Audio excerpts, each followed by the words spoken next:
నమస్తే ఫ్రెండ్స్, నా పేరు పి మహేష్ అండి.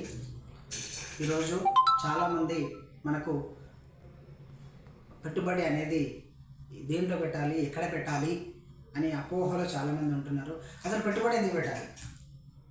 పెట్టుబడి అంటే ఏంటి? పెట్టుబడి అంటే ఏంటంటే మదుపు. పూర్వకాలంలో డబ్బును మదుపు చేసేవారు.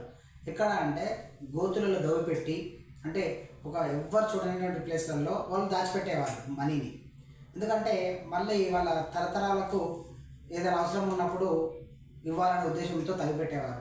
ఇప్పుడు పూర్వకాలంలో నుంచి కొద్దిగా మనం అప్గ్రేడ్ అయినాం కాబట్టి మనం బ్యాంకులలో దాచుకుంటున్నాం. సో బ్యాంకులలో దాచుకుంటున్నప్పుడు మన మనీ బ్యాంకులలో దాచుకుంటే మనకి ఇంట్రెస్ట్ అనేది తక్కువ ఉంటుంది. అదేవిధంగా ఫిక్స్డ్ డిపాజిట్ చేస్తామనుకోండి, ఎఫ్డీస్, మీకు 9 to 10 years తర్వాత డబుల్ అవుతుంది.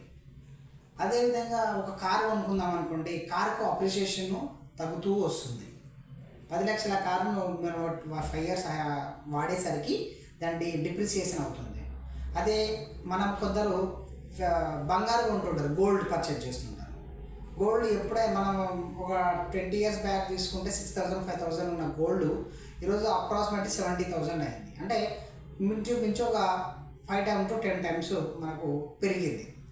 అదే 20 years బ్యాక్ గచ్చిబౌలిలో ఒక పర్సన్ ల్యాండ్ కొన్నాడు, అదో ఒక పర్సన్ 20 years బ్యాక్ గోల్డ్ కొన్నాడు. సేమ్ మనీ 10 లక్షలు పెట్టి ఆయన గోల్డ్ కొన్నాడు, 10 లక్షలు పెట్టి ఆయన ల్యాండ్ కొన్నాడు. ఎవరు ఎక్కువ ఇన్వెస్టర్కి ఎవరు మనీ వచ్చిందో మీరు ఆలోచించండి. That is called to investment. ఎప్పుడు ఏ విధంగా మన మనీని మనీగా చేసుకోవాలో తెలిసిన వాళ్ళు ఖచ్చితంగా ఇన్వెస్ట్ చేస్తారు. వాళ్ళు మంచిగా మనీని చేసుకుంటారు. సో కాబట్టి మీకందరికీ కూడా ఇన్వెస్ట్మెంట్ మీ ప్లానింగ్ ఉంటే కంపల్సరీగా ఒక మంచి ప్లాన్ అనేది మేము ఇస్తాం. బట్ మీకు మనీ చేసుకునే అవకాశం కల్పిస్తాం. So thank you.